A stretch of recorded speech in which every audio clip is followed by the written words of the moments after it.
Hello, Lindsay. Welcome to the show. Thanks for having me, Miriam. Hello. Hello. Thank you for joining me. And I am excited to speak about gatherings and what makes a good gatherings and how to redesign it and how you help your corporate clients to have better gatherings, whatever they do. Wonderful. And I always kick it off with the same question, asking, when did you start calling yourself a facilitator? And actually, do you? Great question. Um, I think this was in 2010, maybe 11. I started to do some facilitation for one of my corporate jobs, where I worked at Dreamworks Animation in the learning and development department. And part of my role was to actually teach improvisation to some of our animators and technical folks. I think that was one of the first times I A, heard that term, and B, was called that, and maybe started calling myself that too. And to answer your question, do I call myself that now? Yes, occasionally. I say it's one of the many hats I wear in my work. Beautiful. And I love that you can remember the time. And I love that it was in relation to improv. I think Yeah. improv is such an important skill facilitators somehow have to embrace. Oh, absolutely. And I think for most professions, if not people, to be able to just sort of um, think on their feet and go with the flow, and definitely applicable to business and life. And one of the reasons why I started to teach it and be so interested in it as well. Yeah. Yeah. Wouldn't the corporate world just be a little bit better if people would embrace the improv principle of yes anding, of trying to make their partner look good? Yeah, exactly, 100%. Yeah. And how did you get into the topic of gatherings? Oh, let me maybe start somewhere else. What do you understand by a gathering? Yeah, so I define gatherings as matching a message with a moment to create an effect. So that's how I Mm, define it in my work. And I think it's different than, maybe like a dinner party or some sort of just meeting or a party, and more this idea of I have a piece of content or an idea that I want to bring to a group of people in a moment in time. And I want to use that to create an effect mm. to spur engagement or entertaining or informing or compliance. And how do I do that more effectively? So that's how I define the term gathering. Oh, I love that. I'm so glad that I asked. And I'm intrigued, or I'm glad that you distinguish it very clearly from a dinner party, so where there is no clear message. And I think where I would like to start is these messages that could actually have been an email. Because many of those gatherings where there is a piece of information, there is a message that someone wants to make sure to deliver to a group of people with an intention of an effect, but the delivery kind of fails, so that it could have been an email, and maybe the email would have been more effective, actually. hmm hmm Yeah, so the lens I look at this through, or the where I apply it, is mostly in a corporate setting. So this is very applicable here. And I think two things. One, yes, our email and asynchronous communication methods can also produce an effect. Absolutely, right? We can write them for different effects.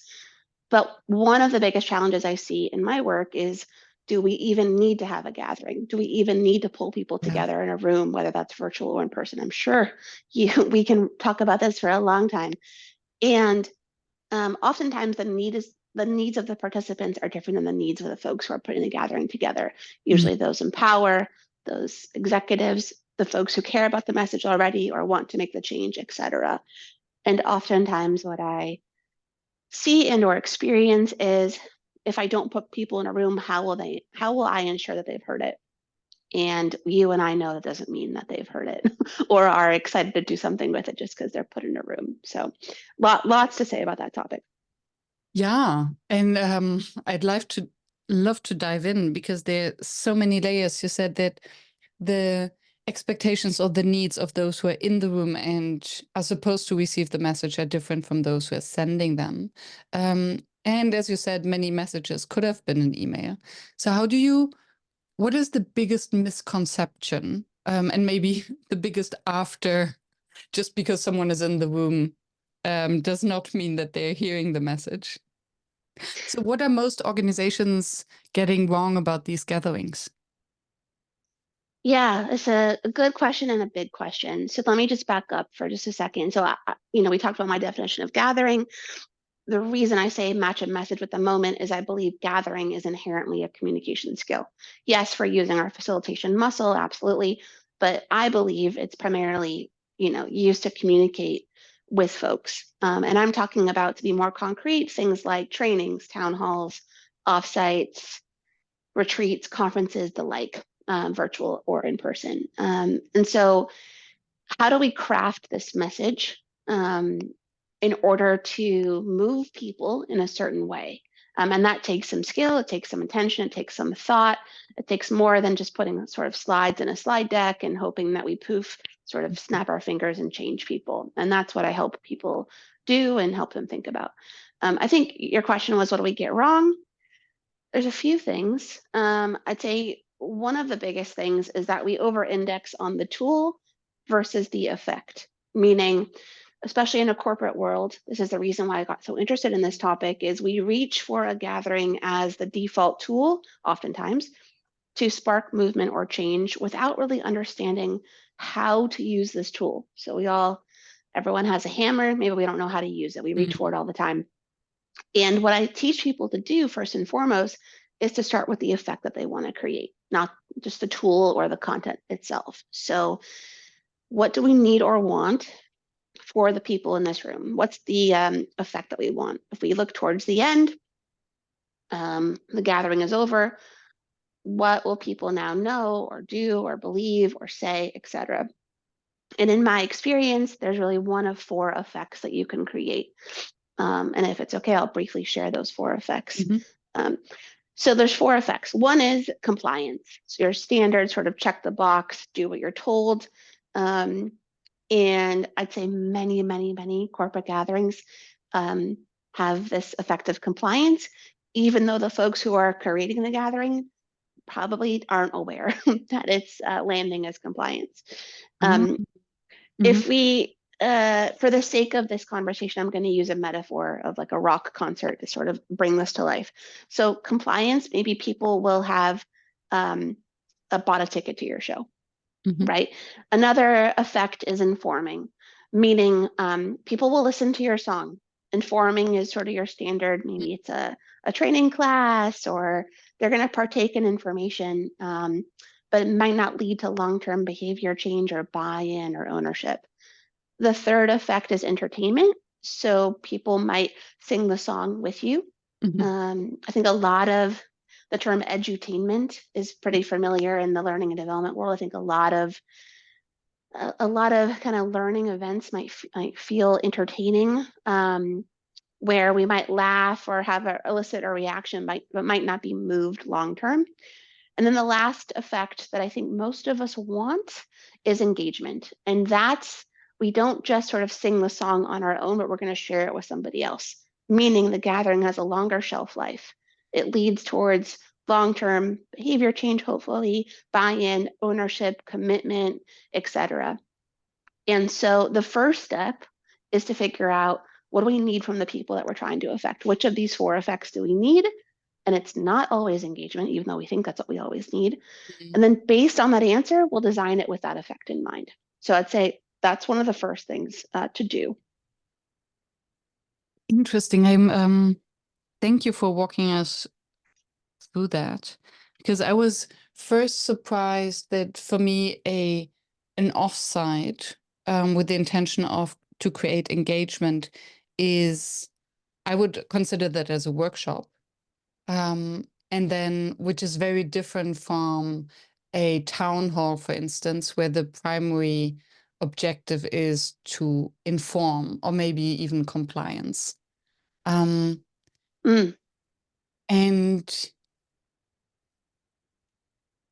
yeah, And then I was wondering whether, as a facilitator, or even a facilitation evangelist, as I love to call myself, I am one of those who sees the nails everywhere, because I Mm, go like, oh, a town hall, that's nice. But how can we create a town hall where really those who receive the information really absorb it without engaging them?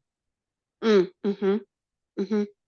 So I would be Yeah, very curious how you make this distinct. How can we actually make it interesting if we just communicate information that is maybe not entertaining? Because not every CEO is the most inspiring speaker.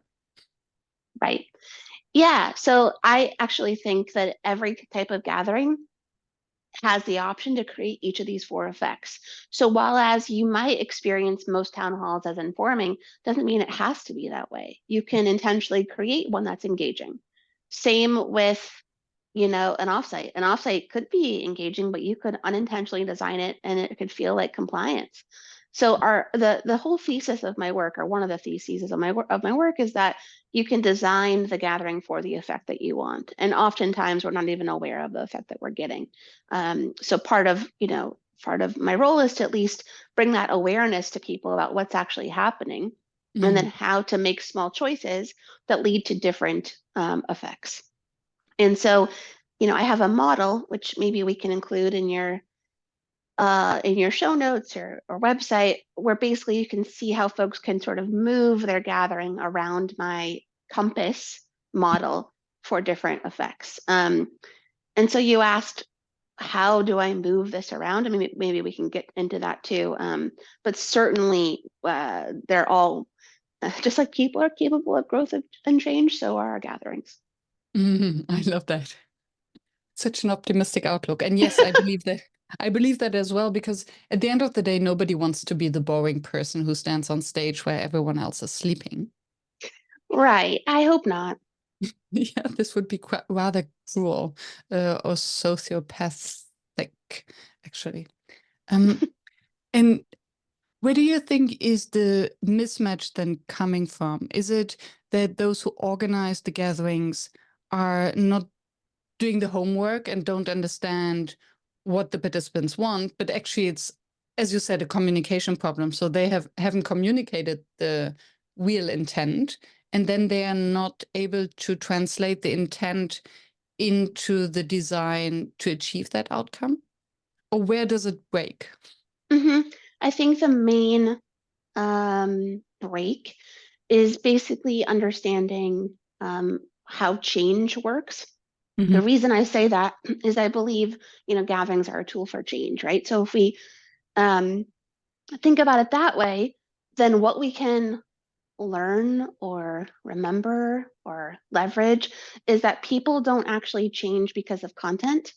They change because of their connection to the content, Hmm. right? So our role actually becomes a little bit different. Our role isn't just about being an information broker. Like I showed you these slides, I stood on stage, it was pretty boring.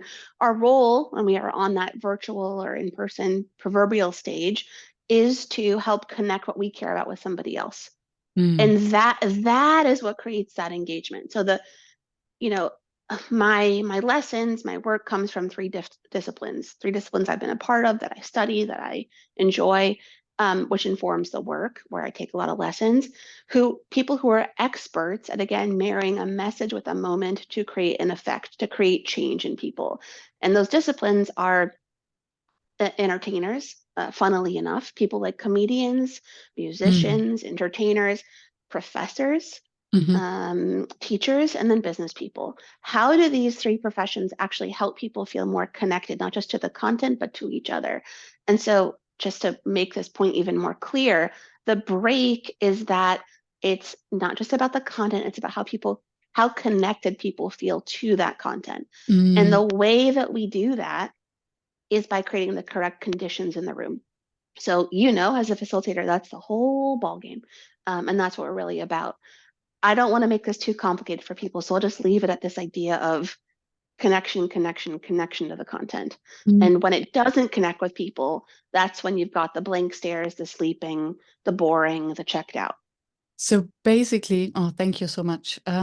So basically, when I think when I come back to the example of the town hall, then the first connection point is that nobody wants to be talked at, but they want to be included and that it's about them. So connection Yep. point number one, make it relevant for the people, make them understand that it's about them and why it's important to them.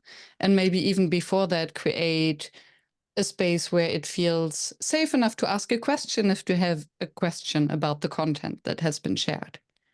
Right. Exactly. How do we bring the content closer to people? And there's practical ways to do this. To me, the difference between an engaged gathering versus a compliance is, you said it just now, it's being done with us, not at us.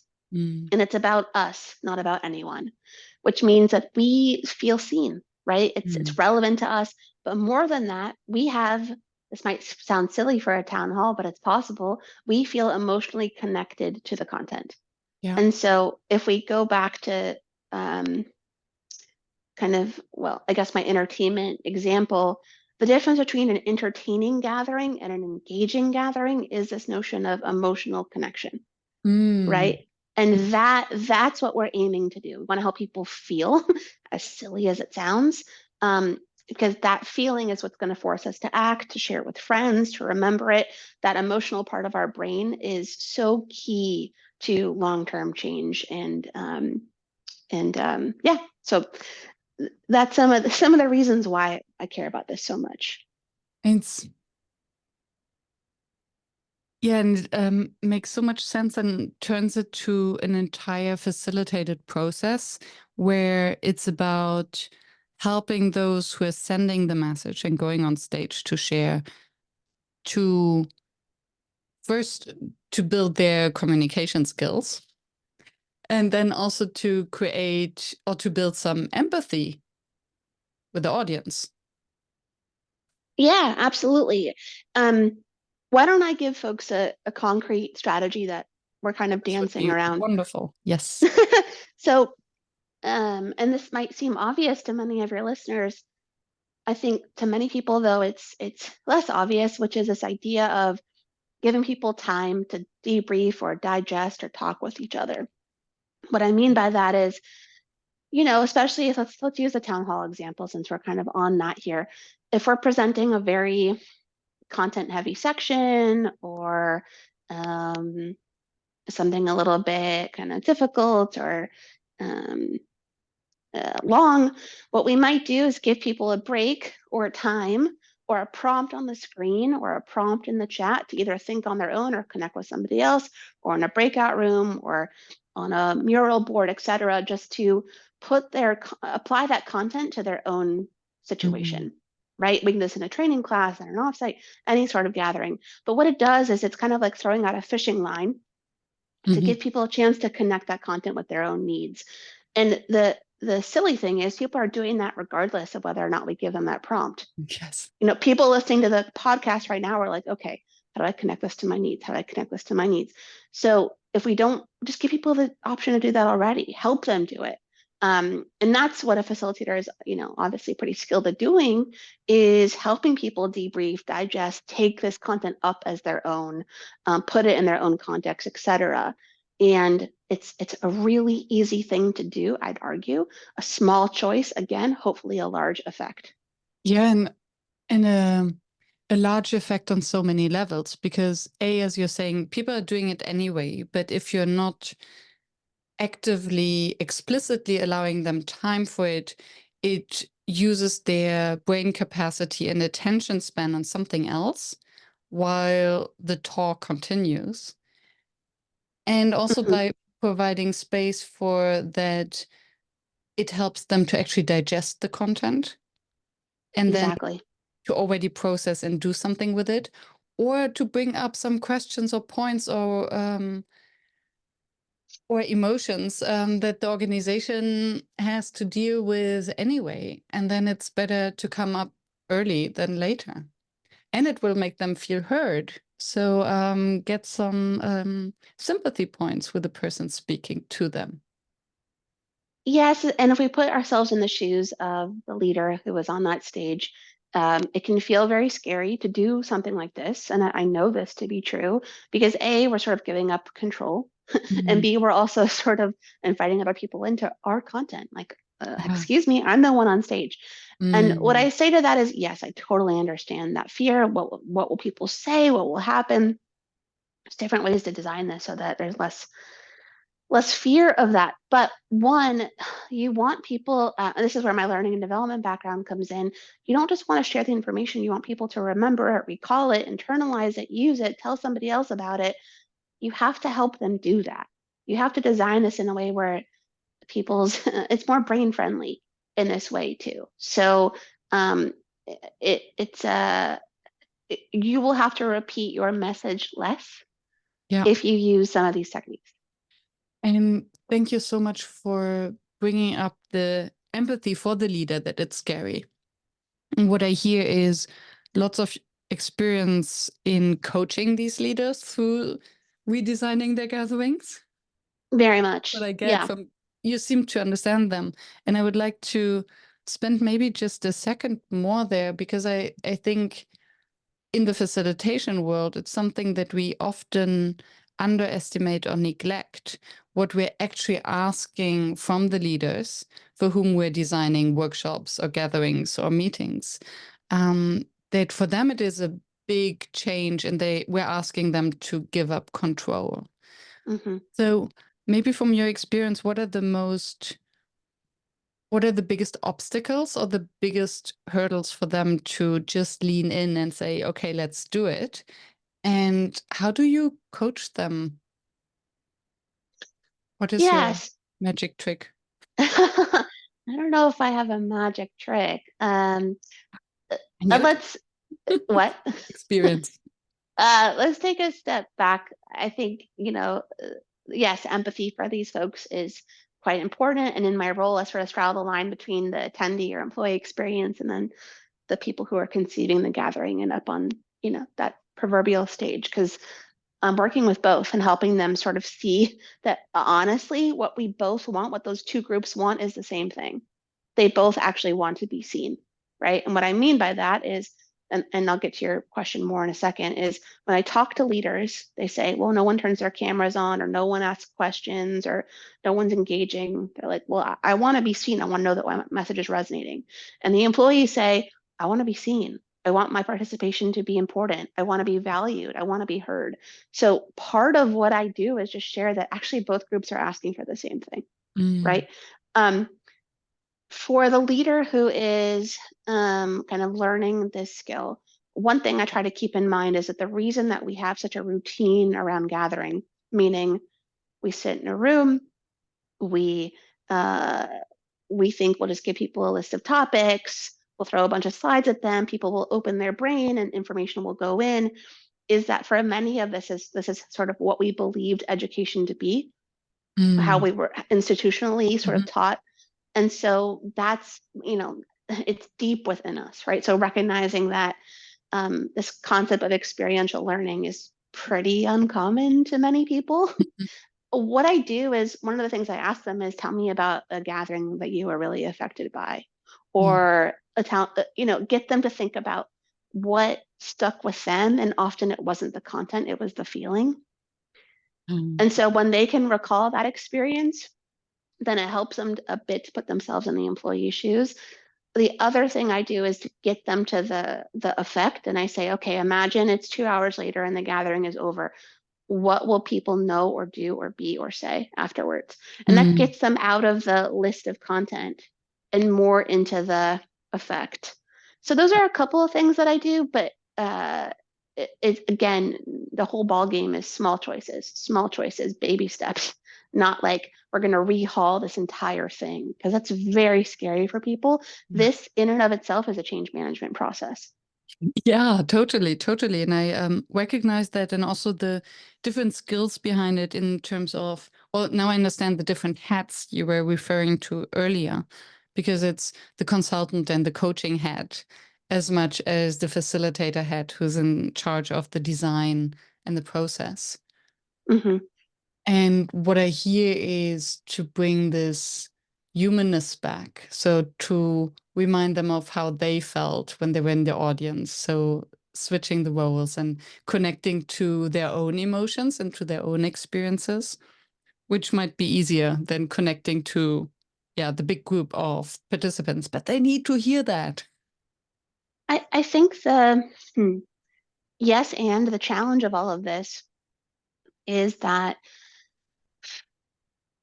sometimes folks in charge think that because people have either bought a ticket or they're in the company, that they're in the seats, that they're already as engaged and as bought in as the leader. And that's really not true. And unfortunately, and so the challenge is to take what's personal to that leader and help it become personal to everybody else. Yeah. And so that's the coaching. And typically what I find is it's not about like upping people's sense of like skills or knowledge. It's really a motivation game for the most part. Yeah. And something just stuck with me when you said, unfortunately. And I was just trying to imagine what if the employees were actually as enthusiastic and engaged as the leader? Wouldn't it be even more difficult for them Oh, interesting. Tell to me more. drive? Because if I'm leading an organization where everyone is so engaged and so everyone is attached to the mission, to the brand, to the community, and then any smallest change means a real threat to their context and Hmm, environment, and then it could be even more difficult. interesting. Yeah, I really hadn't thought about that. Um, yeah, that's interesting. I think what hmm, I'd argue that's a good thing. I'd also argue that folks who are upset or Mhm. negative is a good thing because both of those show me that they're engaged, right? Yeah, What we yeah, don't want is the apathy. The apathy is the worst. That's the yes, hardest to deal yeah, with.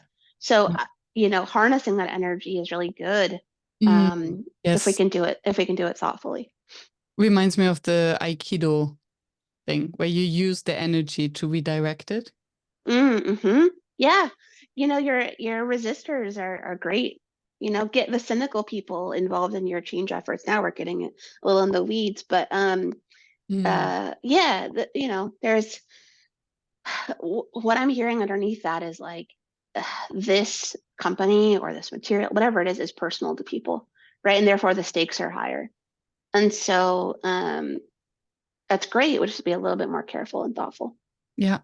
And it's true. Those who are the complainers and the cynics, they're at least they're still they're actually optimists because they believe that there's an opportunity for them to be heard and to change something because otherwise they wouldn't complain.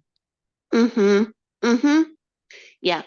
Um, yes. Uh, I one of my favorite things to do is to involve these folks and get them on our side and help them feel heard because Mm. um well, like I said, we could just use their energy. It's actually really, really important. And um oftentimes we make the mistake of not engaging them, but they can Yeah. become our best allies.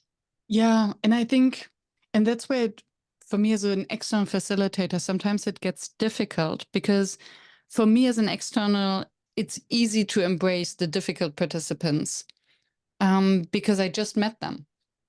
Mm, And mm-hmm, and what I experience often when going into organizations is that everyone complains about the same people.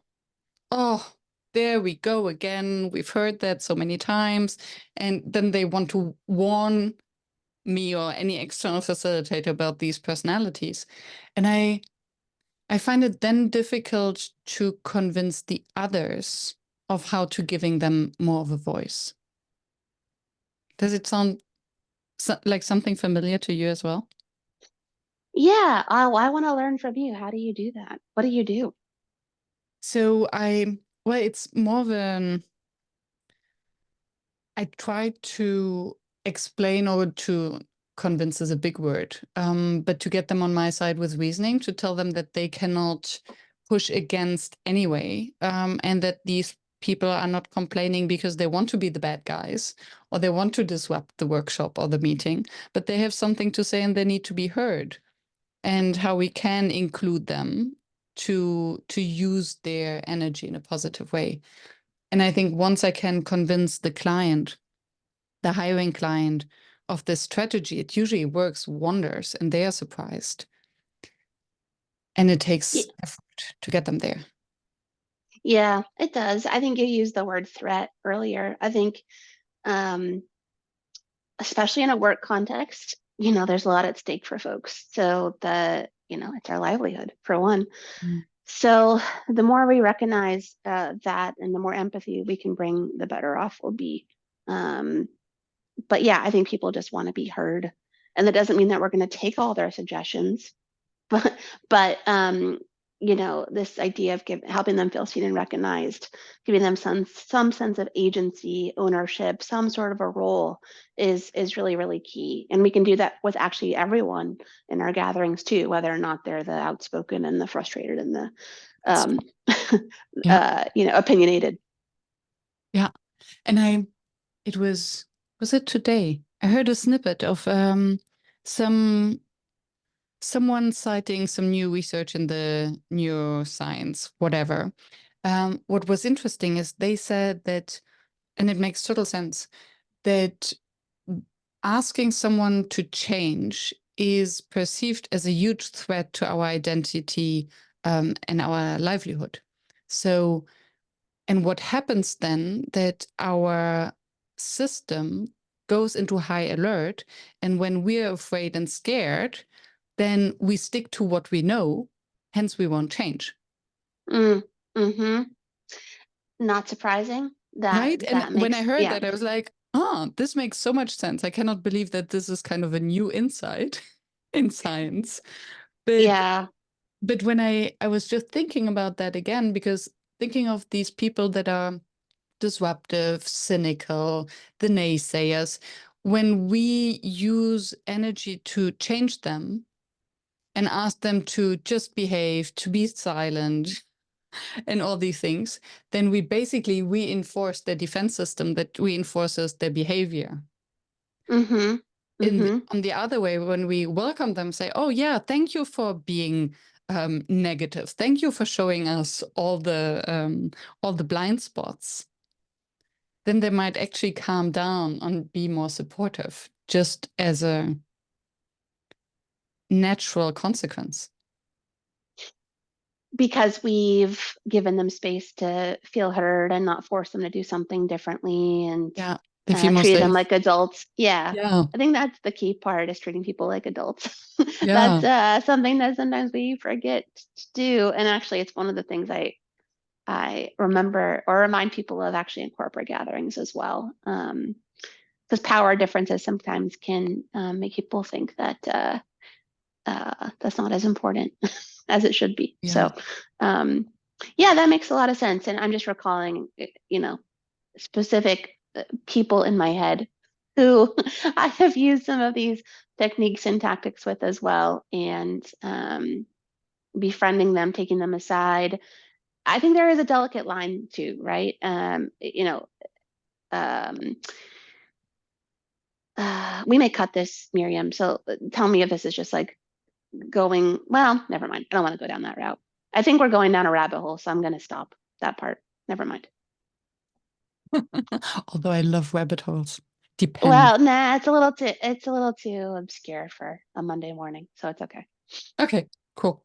Um, when I recall correctly, you're not so much facilitating the gatherings for your corporate clients, but you're rather in a role where you consult and support them to redesign their gatherings so that they can do it without you. Usually, yes. But for the most part, I still facilitate a little bit to keep those skills fresh from Yeah. time to time. But yeah, my primary role is as a strategist with organizations to support them in the changes that they want to make. Yeah. Yeah, and I totally hear you when you say you want to stay you need to keep the skills fresh. Also, Yep. if you advise and consult others, you need to know what's happening and how this might change over time. So Hmm. when you're helping an organization to redesign their gathering, where would you then start? Do you look at it as a holistic thing where you also look at the company culture and whether the gathering will fit or shall fit in its entity, or is it always part of a larger change process anyway? Because I have the impression that it's a little bit like the hen and the egg. If you change the way an organization gathers, it will have an effect on the culture, and the culture has an effect on the way it gathers. So where do you start? Yes, I'd say you're right. And um, depending on where or why folks come to me, I'll learn some of this in the discovery process. I'll either I'll understand how deep they want to go, essentially, Mm-hmm. because some folks do see that this is gatherings are our culture on display, and that often our gatherings, like our town halls, if we'll just say in this example, is a symptom perhaps of our culture, but maybe also another issue or problem in the organization. So you asked, where do I start? Typically what I do is usually folks have an existing gathering. Sometimes we're creating something brand new, but I'd say that's more rare. So folks might have an existing, let's say, bi-weekly town hall on Zoom. And what I'll do is I'll do some discovery to diagnose the current state and also help them define the objective or the effect that they want to create with this gathering. So what I'll do is I'll ask to watch recordings of previous gatherings. I'll perhaps do some stakeholder interviews. I want to understand the process of how they put this gathering together, because oftentimes one of the biggest kind of reasons that they bring me in is they want to reduce the admin overhead or how long it takes to put it together, or it's a pain in the butt for folks too. There's different reasons why people engage me. So I want to understand that process too. And then what I'll give back to them is basically an audit of where things stand.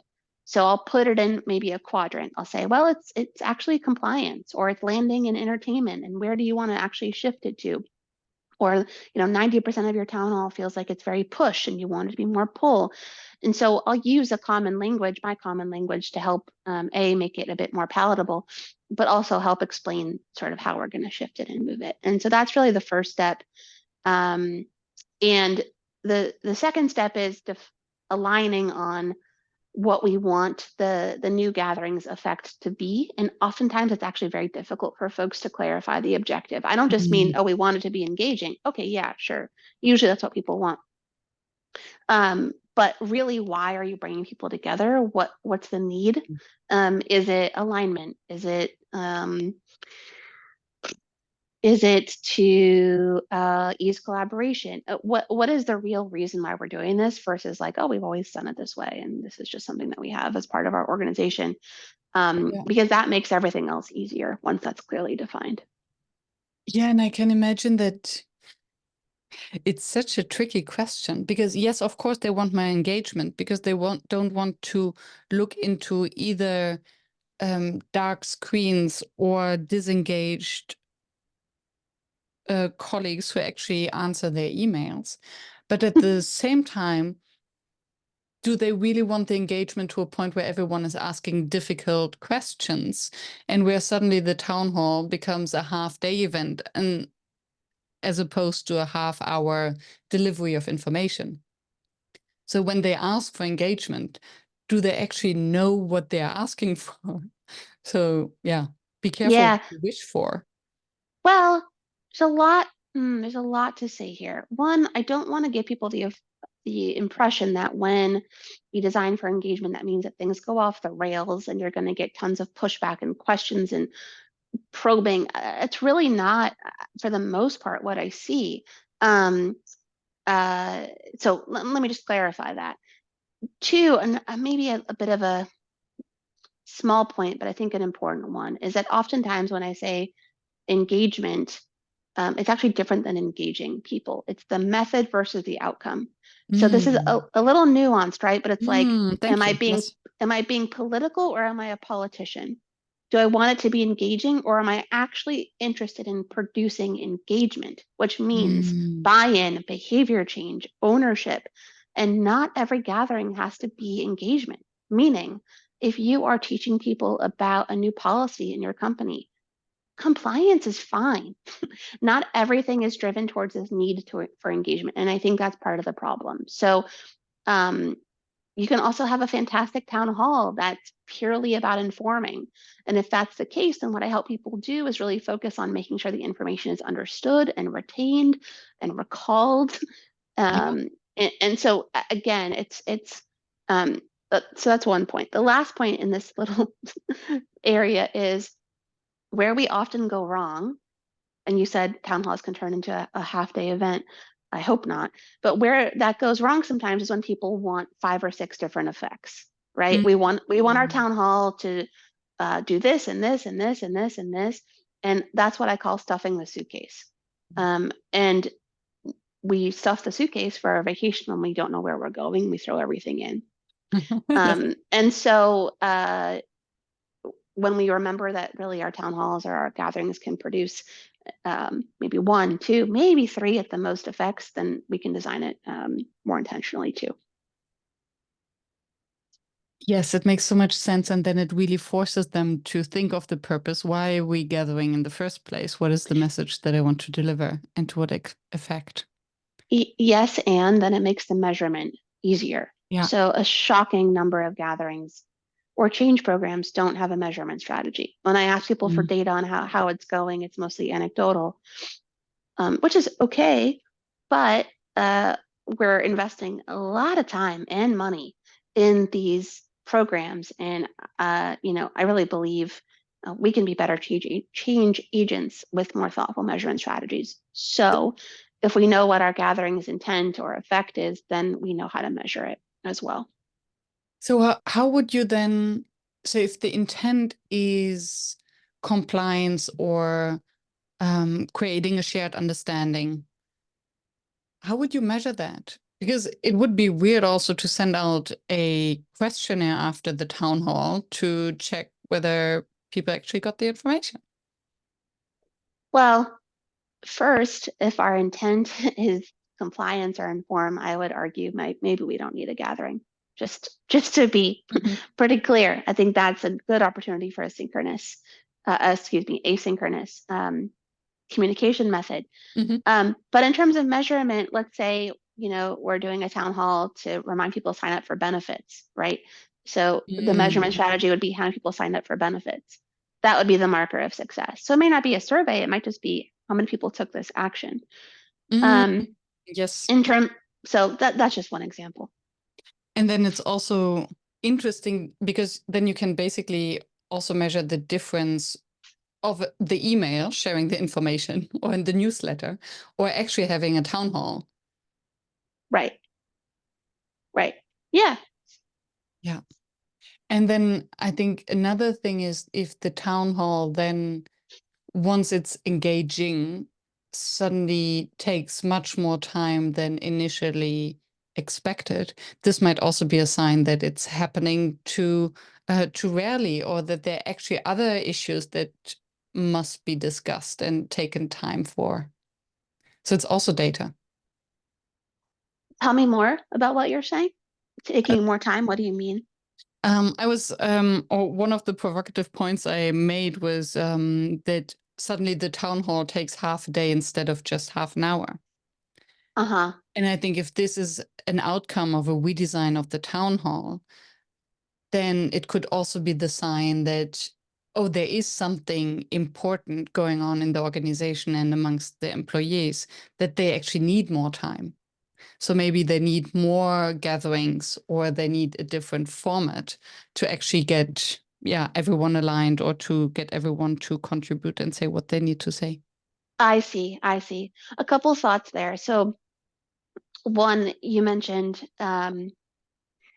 yes, these gatherings can help us diagnose a system or a culture or tell us kind of what's going on, and that moving or shifting the gathering can actually move or shift the culture a little bit. Yes, oftentimes that's possible because it's such a visible part of our culture, especially in a remote or hybrid workforce. Um, uh, so two thoughts. One, this idea of gatherings taking a half day or they reveal something, or oftentimes what I find is that we are over-indexing on this gathering tool as one of our only communication mechanisms, and then it becomes everything to everyone, and we have to use it for literally everything, which means it's the only place for employees to ask questions. It's the only place to sort of get your news, right? So that you mentioned it can reveal certain things. Oftentimes, what it helps reveal for me, for clients, is that yes, there needs to be other communication channels. Yeah. And that part of the challenge or the opportunity is distributing, I guess, the weight a little bit more. And then the second point, there's a lot to say about gatherings as a symptom or gatherings as our culture.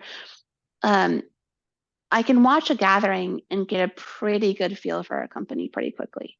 The climate, the feel of it, the warmth, I can assess a lot by watching it. I can also assess a lot about a culture by trying to change the gathering, Mm. right? So that's when I really start to understand what's happening. It's, there's I think a saying or something that, we don't learn about a culture until we try to change it. Oh, that's So, Otto Schama, I think. Yeah. okay, yeah.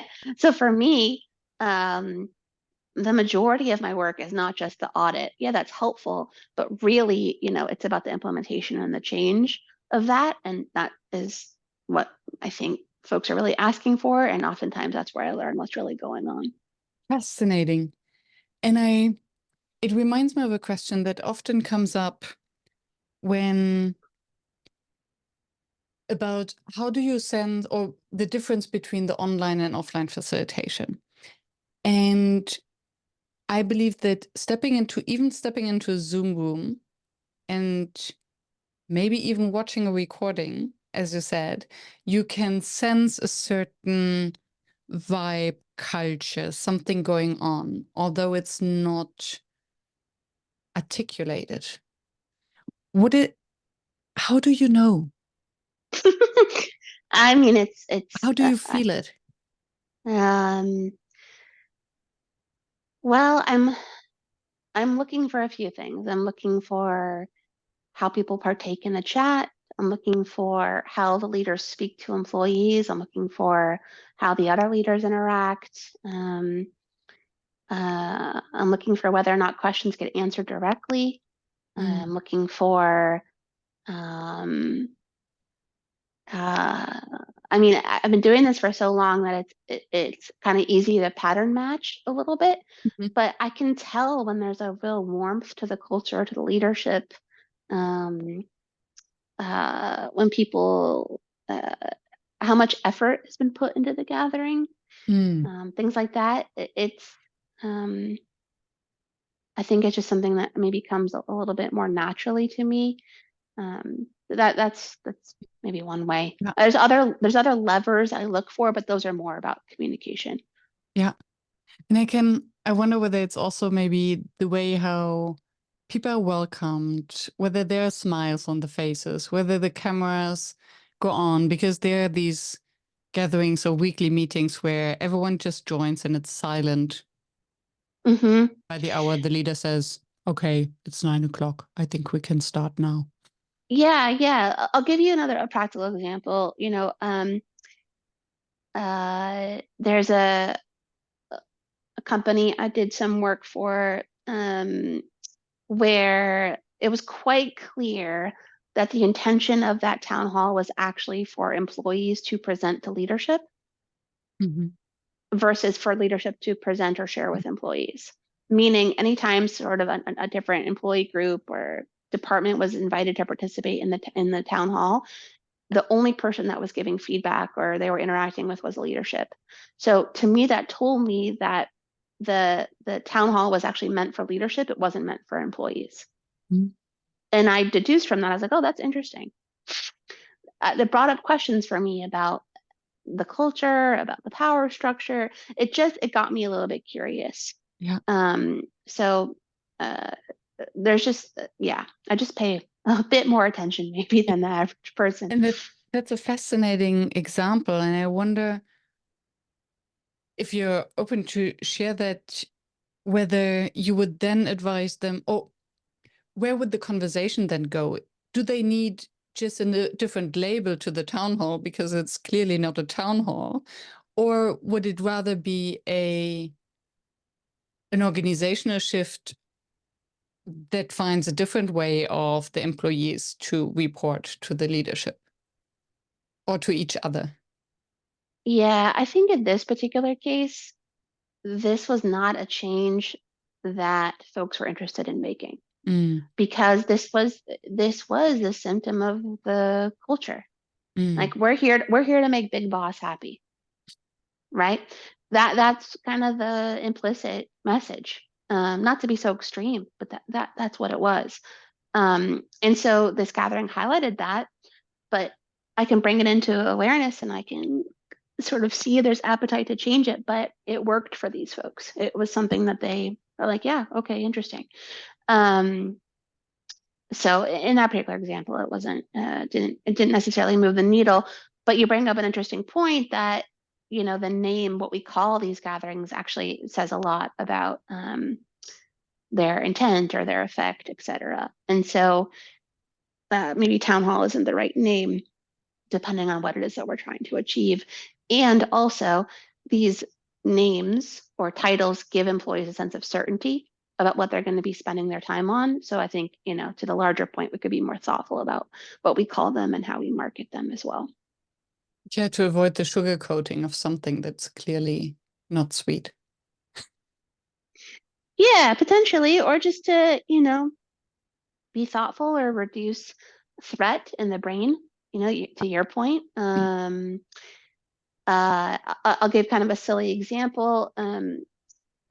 Again, I mentioned part of my um, interest in this work comes from entertainment. And I have a comedian that I really enjoy. Her name is Hannah Gadsby. She's, yeah. you know who she is? Yeah, from Tasmania. Yes, exactly. Yes. Yes. And so, actually, there's a lot that we can learn from her about better gathering. But essentially, I went to see one of her specials that was called Douglas several years ago. And, when you get the ticket to the show, you don't really know what the Douglas means. What is the show going to be about? I'm not really sure. And then you get to the auditorium, there's a big title with the name Douglas on it and a picture of a dog. And you're like, oh, I get it now. This is about a dog, right? Mm, And so it yeah, it piques your curiosity, but I think employees want that sense of certainty. What is this going to be about? Orient me to something, give me something to sort of latch onto to reduce uncertainty so that we're not wasting employees very precious cognitive resources trying to get us to guess what this time is going to be for.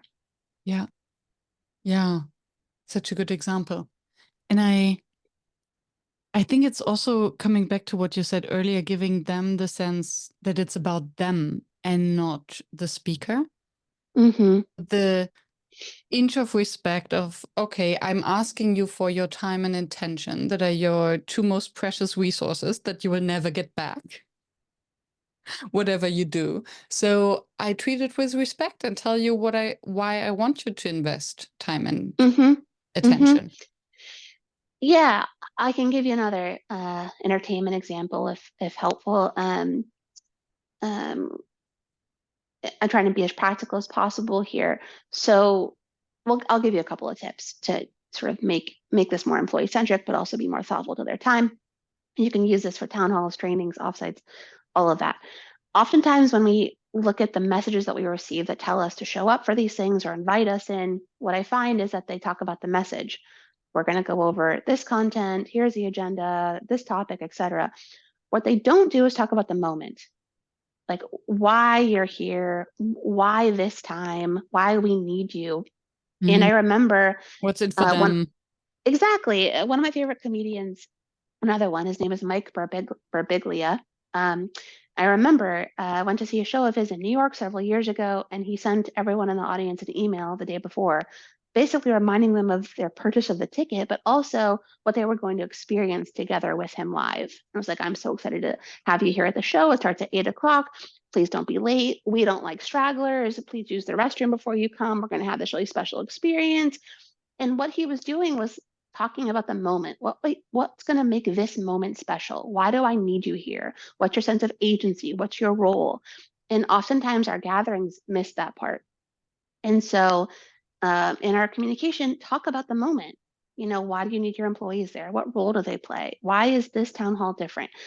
It's, I don't think it takes forever to write these communications this way, but it really makes a big difference. And then the other point I was going to make was about agendas and things of that nature.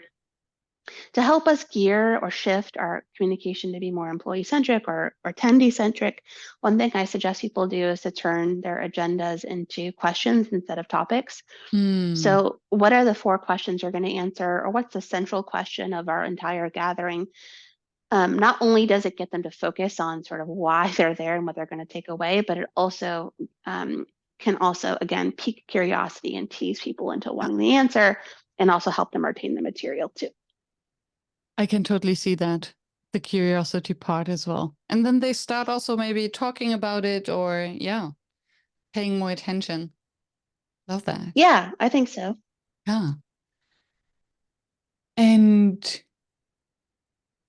yeah, I'm intrigued by the way the comedians are actually framing the invitation. I find this beautiful and will pay more attention to that. And I just remembered that maybe an hour ago, almost, you mentioned your model and that Oh, you could yeah. help us understand how to actually shift through the different outcomes. Yeah. I'll try to give the best auditory explanation for this model as quickly as I can.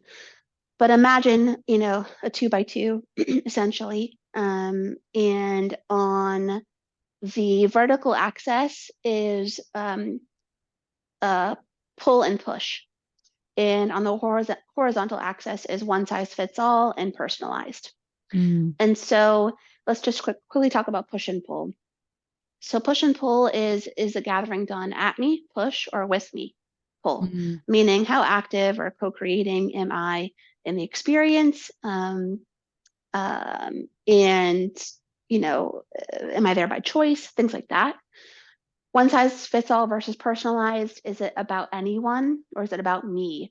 So Mm. if I'm at Disneyland riding a ride, is the experience the same no matter who's in line? Or is it going to feel unique and sort of made for me, personalized? I don't mean that we are changing the gathering every single time. That's not what I mean. I don't mean we're customizing it. I mean, we're personalizing it, meaning we're trying to find what hits or connects to people emotionally or personally.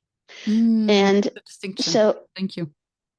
yeah, of course. And so when we look at this 2x2 in the upper right-hand quadrant is engaged. That's pull and personalized. It's done with me and about me. Upper left is entertained. And so it's done with me. I'm there. The comedian needs my laughter. But does it have that same emotional connection? Is the comedian going to go to the same town the next time to do the same exact routine? Probably. Um, some comedians are actually good at engagement. You mentioned Hannah Gatsby and Mike Birbiglia, but that's for a separate point. Lower quadrants, lower right is informed. So it's push. It's done at me. I'm there to mostly be passive, but it's personalized. Maybe because it's more relevant to me, or maybe it's a class I studied in college. So I have to graduate from my major. It's something I'm interested in, but I'm mostly sitting and being informed. That's lower right. Then lower left is compliance, and that's done at me and about anyone. So typical kind of company gathering, check the box. Mm. And the idea of this model is, again, so we can look at it kind of like a compass, if you will. Different choices create different effects. And so oftentimes what I help people do is sort of move around this wheel depending on what they want to achieve. So that's a quick explanation. Mm. Thank you. I'm glad that I'm asked. Straightforward. And now you made me so curious about the how comedians can actually create engagement. Sure, I could talk about this all day long. Um, so I mentioned a couple of these techniques already. This idea of um, sort of like the email that you send, etc. I'll give you some other techniques that I think are have really stuck with me. Um, Hannah Gadsby, I went to see another one of her shows kind of before the pandemic. I think it was the same show. But anyways, she stood on stage. She came out on stage and she said, "Hey, everyone, thank you so much for being here. Listen, my show is a little bit long. I'm working on the special. I'm going to look to your laughter to tell me what to cut. So thank you so much for being here, and we'll start the show in just a second." And essentially, in like one line, like 30 seconds, she helped create engagement, meaning she told the audience that they had an important role. She gave them ownership. She gave them agency. She said, "We're going to do this together." And she helped us feel like it was personal and made for us. Oh, wow. And did she change the content? No. No. I'm sure she was doing the same bit every night, but she helped us feel that it was made for us. Mike Birbiglia, another one of my favorite comedians, he has a special on Netflix called The New One, which to me is a brilliant example of an engaged gathering. Absolutely brilliant. One of the things that he does is, I don't want to spoil it too much, but he comes on stage and he starts the whole show with a metaphor about a couch. And he uses this metaphor to basically sort of find his way into a show about fatherhood and about having a kid.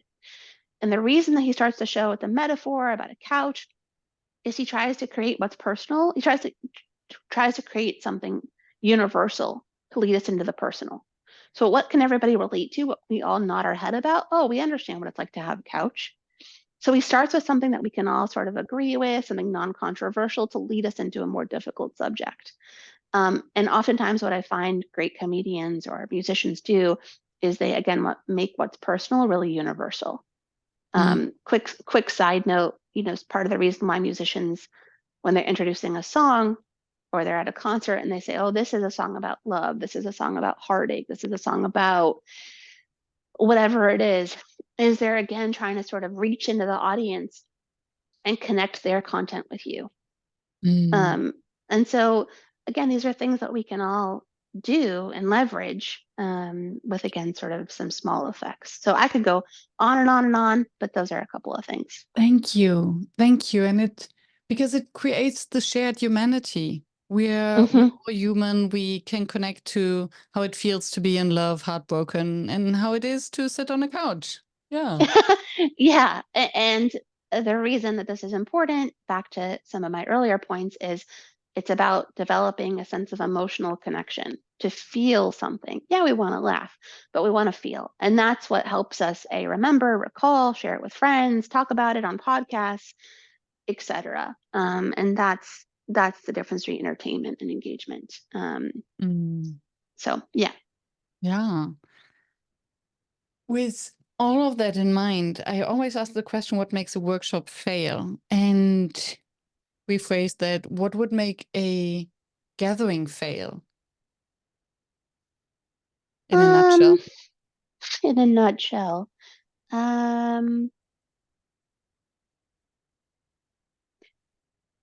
I would say, well, I mean, not to be too meta, but it depends what our objective is, right? It depends what our effect is. So we can look at failure from different ways. But I would say the vast majority of workshops don't what I call tilt the seesaw, meaning that they might tilt information, but not ownership and care. So that's, again, the difference is like, how do I get people not just to hear the information, but to feel that they have ownership over it, or they care about it, or they're committed to it. And what I mean by that, practically speaking, is a lot of workshops that we give people content, the content, but they don't focus on the us. Meaning, how are we going to go forward because of what we learned? How are we going to use this? What might get in the way? Spending time on that is actually often much more important than just sort of spewing content. Yeah. Yeah. And somehow the image of a dinner just came to my mind. Maybe also because I love to compare workshop facilitation or design to designing dinner dates, dinner invitations. But I was just thinking of the situation where the food is fantastic, but it's all about the host. Hmm. And yes, we get what we came for. Yes, we got good food, but it doesn't feel, it feels itchy because it is lacking the care, and it is lacking the about us feeling, and the involvement. Interesting. Yeah. Um, Sometimes I use actually that metaphor with folks where I talk about, um, are we giving people a cafeteria line, or Mm, are we giving them, are the they star. are they cooking together, right? And what is it that we want to create? Yeah. Yeah, and then even and both have their place. It's not Mm-hmm. always one or the other. But then it's about how do we communicate, how do we include them, and yeah, because even in the cafeteria, they can choose what they want to eat, with next to whom they want to sit, and all of these are Interesting. design questions. Mm-hmm. Mm-hmm. Yeah, for sure. Um, yeah, it feels like kind of they're part of an assembly line, though. Yeah, Um, so I look at cafeteria line as kind of the compliance orientation. But yeah, I think you're right. There is certainly a level of choice. yeah, because even in the compliance, if your goal is compliance, then you can still design it in a way that's engaging, right? That's what you also shared previously.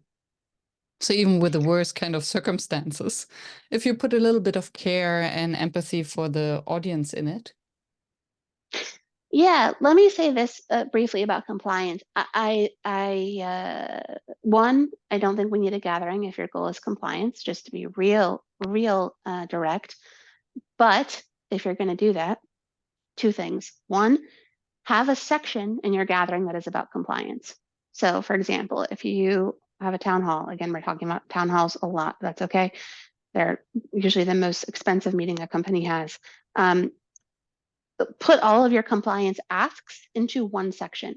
Oftentimes, what I see is they're sprinkled throughout, and then people don't remember what the calls to action are or what's expected of them. So that's one thing.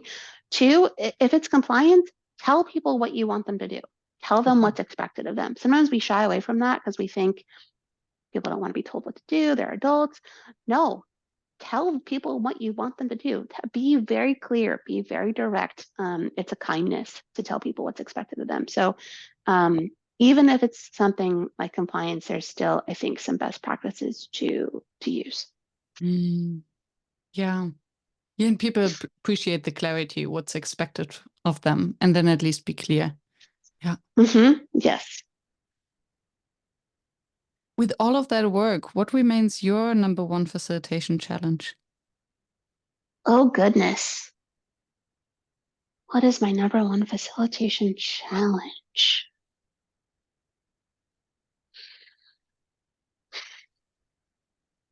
You know, um, I think it's making sure that what happens in the room has staying power and sticks. I think that will always be my concern or sticking point. I think we over index on that one event a lot. And I think that's just the thing I'm always careful about and wondering about. Oftentimes I can't control it, but I think that is something I'm very concerned about. So call it a challenge, call it a concern, but that's what I would say. Yeah, and it is tricky because we can never predict, right? There's the different personalities, group dynamics, circumstances. Yeah. Oh, we could talk forever about group dynamics. But yes, absolutely. Yeah, beautiful. Thank you so much. Oh, you're welcome. This has been wonderful. Yeah, thank you. What a rich conversation. I'm looking Oh, forward to listen to it again to write the one-page summary to just go through all the content again. thank you for inviting me, and thank you for um, yeah, thanks for your curiosity as well. Yeah, I will put the links on how to reach you, find you, work with you in the show notes. Have you written a book about your model? That's a great question. I have written a manuscript about it that was almost a book. So it lives in my computer and in a lot of blog posts and a lot of my writing, but is not yet a book that is for sale. But hopefully one day, that is a goal. Wonderful. Please keep us posted. I will. Yeah, thank you. Thank you.